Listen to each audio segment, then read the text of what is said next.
On the 6th of July 1992, Jordan came into the lives of myself and my wife Dawn and Jared. From an early age, Jordan was full of fun, always smiling, always giggling. When he went to bed at night, he giggled when he went to sleep. Lovely, lovely kid, but full of mischief from day one. He did lots of things that were really laughable. For instance, in my own house, he mixed sweeteners that you put in your tea. He mixed them with my sugar. But he was full of fun and he was full of mischief, and that was just him. We had great fun growing up, but there were some challenges too. Jared, his older brother, had cerebral palsy, and his mum has mobility difficulties which were diagnosed while Jordan was growing up as well. It affects my life, just whereby it affects my mobility.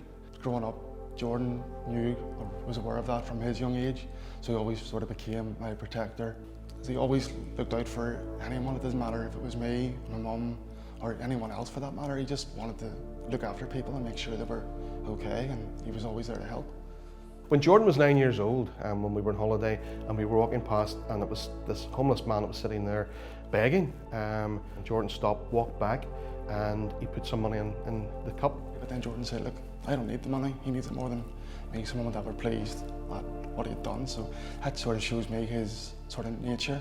He wanted to help other people, whether it be young people, old people, homeless, disabled. He just helped people and thrived on it, enjoyed it.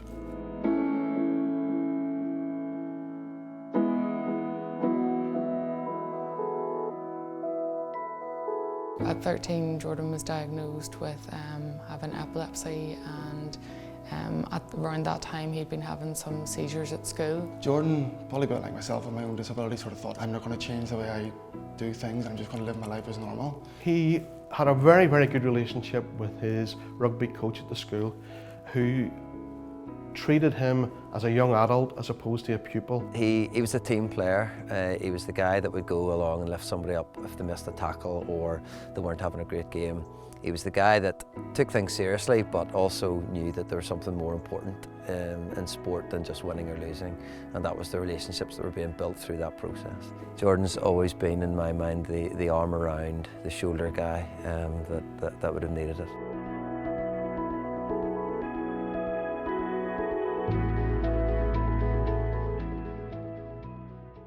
Jordan graduated in July 2014, and then he moved to Belfast before starting his first job.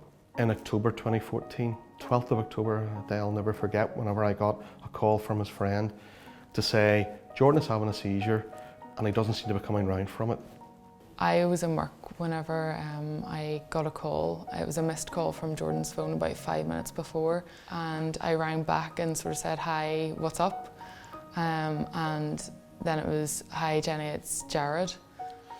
Basically, I couldn't really understand what was going on. I knew Jordan wasn't well.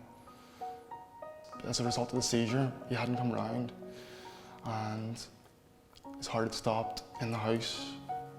The paramedics were called. Jordan had suffered a catastrophic brain injury caused when his heart had stopped and that the oxygen had stopped flowing to his brain. It was just the worst thing, you know, to happen to your best friend. Jordan never regained consciousness from Sunday the 12th, and on the 18th of October,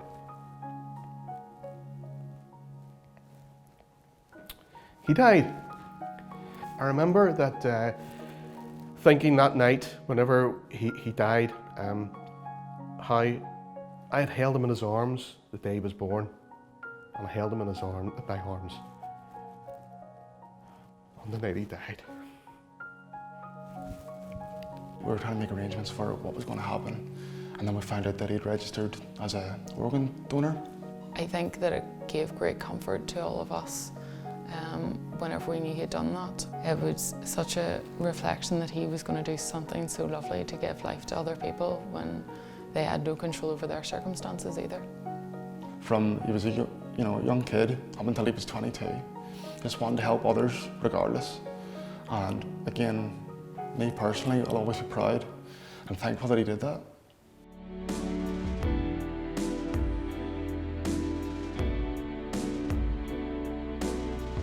After Jordan passed and we were grieving, and still are, we thought, how can we best remember this big guy.